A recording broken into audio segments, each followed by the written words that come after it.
जो मैंने कहा कि 7-8 साल पहले मैं थोड़ा एंग्जाइटी का शिकार हुआ।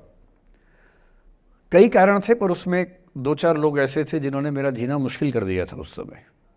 मतलब उन्होंने कर दिया, मैंने करवा भी लिया। अब तो मैं करवाता ही नहीं, तब मैंने करवा लिया था।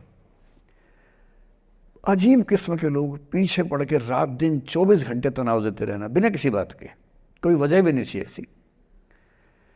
मैं बड़ा परेशान रहा। फिर बाद में परिस्थितियां बदल गई, मैं ठीक हो गया, मेरी स्थितियां ज़्यादा बेहतर हो गई। तो उन दिनों मैंने एक रहीम का दोहा पढ़ा, वो मेरे जीवन का उसूल बन गया। उसके बाद से 1-2 बार मेरे मन में आया कि मैं भी दुश्मनी कर लूं और दिखा दूं, और मेरे पास ताकत उनसे ज़्यादा थी उस समय भी, आज भी है।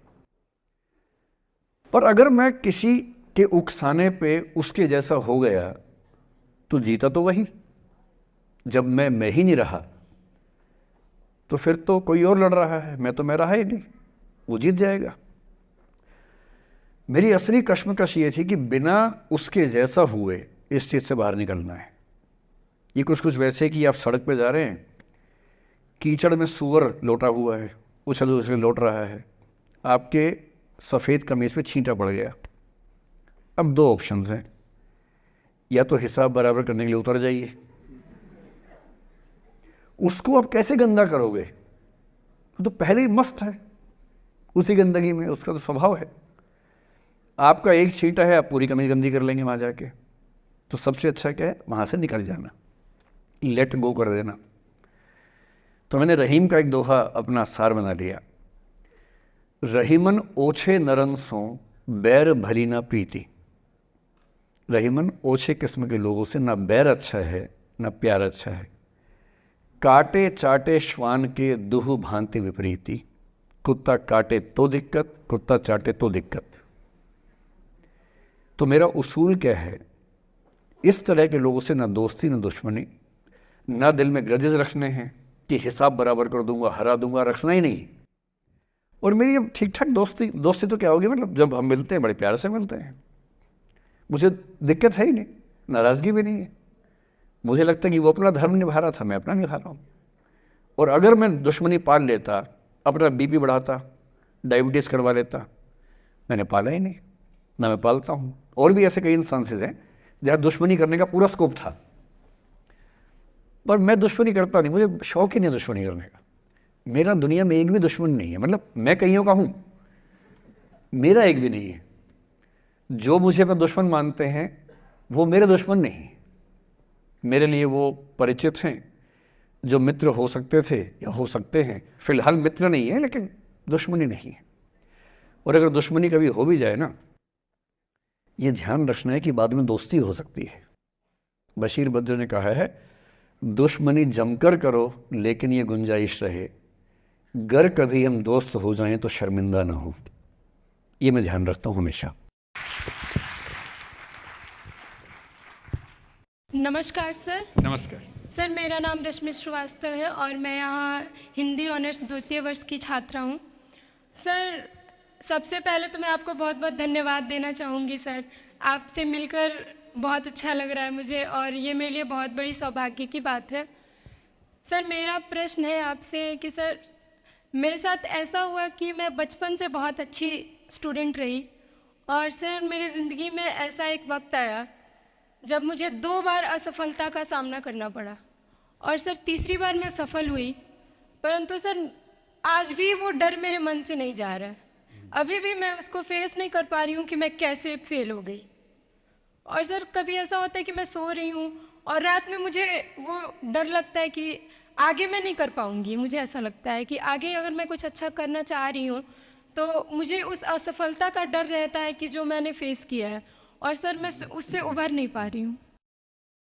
मतलब मेरे ख्याल से ये असफलता आपसे ज़्यादा आपके माहौल की, आपके पेरेंट्स, आपके टीचर्स की है कि उन्होंने आपको, मतलब कुछ बच्चे अपने आप से इतनी उम्मीद पाल लेते हैं कि फेलियर झेल नहीं पाते। आप वैसे बच्चों में हैं। जो आपने कहा ना कि मैं शुरू से बहुत अच्छी स्टूडेंट रही हूँ, ये दुर्भाग्य की बात है, ये अच्छी बात नहीं है। मैं नहीं चाहता कि बच्चे अच्छे स्टूडेंट बने। अच्छे स्टूडेंट का मतलब जो बहुत पढ़ाकू किस्म के होते हैं, सीधे स्कूल से घर, घर से स्कूल, घर में घुसते ही होमवर्क करना शुरू किया, वैसे बच्चे ज़िंदगी में बड़े परेशान रहते हैं, बच्चों को होना चाहिए छटा हुआ टाइप का, शरारती, बदमाश, मतलब काम भी करें स्कूल का, लेकिन बेसिकली आपको स्मार्ट होना है, कॉन्फिडेंट होना है। पढ़ाकू होने से ज़िंदगी बहुत अच्छी नहीं चलती है।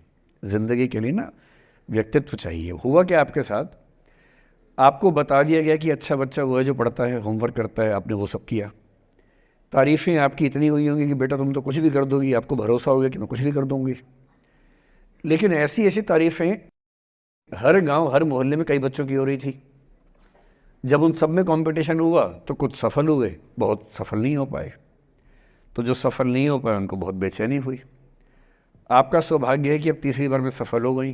कई ऐसे लोग हैं जो कभी सफल नहीं हुए ज़िंदगी में, उनको भी तो जीना है। तो मैं एक ही बात कहूँगा, अपने आप से उम्मीदें कम कर लीजिए। और ये आसान नहीं होता है। इसका तरीका ये है कि एक दो ऐसे अच्छे दोस्त जो अच्छे भी हैं, दोस्त भी हैं, और बहुत उम्मीदें ना रखते हैं, ना आपको रखने देंगे अपने आप से। डायरी लिखने से लेकर कुछ अच्छे उपन्यास पढ़ना, अच्छी फिल्में देखना, जो आपको सहज होना सिखाएं, न कि महान होना सिखाएं। महानता से बड़ा कोई रोग नहीं है, इस चक्कर में नहीं पड़ना है, सामान्य होना है। असली जद्दोजहद सामान्य होने की है, महान होने की नहीं है, सहज होना है। तो अपने आप से क्या कहना है, रोज़ कहना है, कोशिश पूरी करूँगी, सफलता मिल गई तो बढ़िया, नहीं तो क्यों डरे, ज़िंदगी में क्या होगा, कुछ ना होगा तो तजुर्बा होगा, और भाड़ में जाए सीधी सी रात। नमस्ते सर। सर मेरा क्वेश्चन थोड़ा सा इनसे अलग है। सर जैसा आपने कहा कि लेट गो करना चाहिए, लेकिन क्या करना चाहिए? लेट गो हाँ, करना चाहिए। हमने भी ये चीज़ सुनी है कि जिसके नसीब में जो लिखा होता है एक दिन उसे वो मिलता ही है, तो उसके लिए हमें परिश्रम करना चाहिए। तो सर एक इनके बीच में क्या एक थिन लाइन नहीं है कि हमने सोचा जैसे 71st डे पर मुझे ऐसा लग रहा है कि अब मुझसे और नहीं होगा, अब मैं नहीं करूँगी, माना कि वो गिव अप भी कहा जाता है, लेकिन अगर मेरे नसीब में है कि नहीं यार कल ये तुझसे हो जाएगा, अगर मैं कोई भी टास्क कर रही हूँ कल ये कंप्लीट होगा, लेकिन मैं सोचूँ नहीं मेरे से ये प्रेशर नहीं हो रहा, I should let go this, I should start some other thing. तो क्या ये मुझे लेट गो करना कभी रिग्रेट नहीं कर सकते क्या लाइफ में, यार एक दिन और ट्राई कर लेते तो शायद मिल ही जाता। देखिए, जो नसीब का मामला है, मेरे ख्याल से आपकी उम्र में नसीब को नहीं मानना चाहिए। दुनिया में किसी को नहीं पता कि नसीब है या नहीं, और है तो कितना है। सब तुक्का लगा रहे हैं, मैं भी तुक्का लगा रहा हूँ, ठीक। जो हार जाता है ना, उसको तसल्ली देना बहुत ज़रूरी है, वरना वो जी नहीं पाएगा। और पराजित व्यक्ति को तसल्ली देने के लिए सबसे अच्छा शब्द है नसीब, भाग्य, नियति, बहुत ज़रूरी है। और इसलिए एक उम्र के बाद गीता का सार पढ़ना बहुत ज़रूरी है। समझना पड़ता है कि सब कुछ हमारे हाथ में नहीं होता है, सच में नहीं होता है।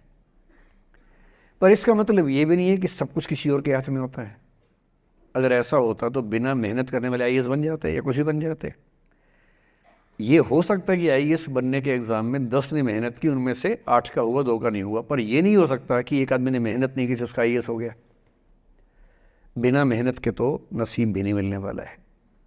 इसलिए ये मान लीजिए कि कुछ ना कुछ चीज़ें हमारे कंट्रोल में नहीं हैं, लेकिन जितना कंट्रोल में है उस पर पूरी ताकत लगाएंगे, पूरा डिसिप्लिन रखेंगे, तो हम अपनी किस्मत सबसे अच्छी लिख पाएंगे।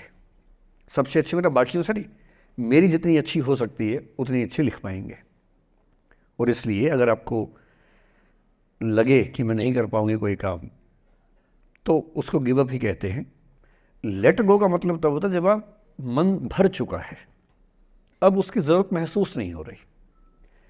जैसे आईएएस बनने की कोशिश कर रहे हैं, नहीं बन पाए, तैयारी छोड़ दी, गिव अप है। बन गए, नौकरी की, मज़ा नहीं आया, छोड़ दिया, ये लेट गो है। लेट गो करने के लिए पहले हासिल करना पड़ता है, या हासिल होने से पहले उस मनोभूमि पर पहुंचना पड़ता है जहां हासिल होने का सुख आपने महसूस कर लिया और उसमें मज़ा नहीं आया, ठीक ही है, औसत है, तब छोड़ दिया। इसलिए आपकी उम्र को शोभा नहीं देता कि हम नसीब की बात करें, ये शोभा देता है मेरी उम्र को। तो 30-40 के बाद नसीब, भाग्य, नियति चलेगा। फिलहाल कर्म पे भरोसा कीजिए, मेहनत, डिसिप्लिन, और मोटिवेशन से ज़्यादा महत्वपूर्ण है डिसिप्लिन, ध्यान रखिएगा। मोटिवेशन का ग्राफ ऐसा होता है, फिर ऐसे नीचे आता है धीरे धीरे। डिसिप्लिन ऐसे रहता है, और डिसिप्लिन वाला व्यक्ति हमेशा मोटिवेशन वाले व्यक्ति से ज़्यादा सफल होगा, ये मान के चलिए। सबसे अच्छा क्या है? Motivation with discipline. तो कोशिश कीजिए कि नसीब पे ना छोड़िए, अपने भरोसे कीजिए।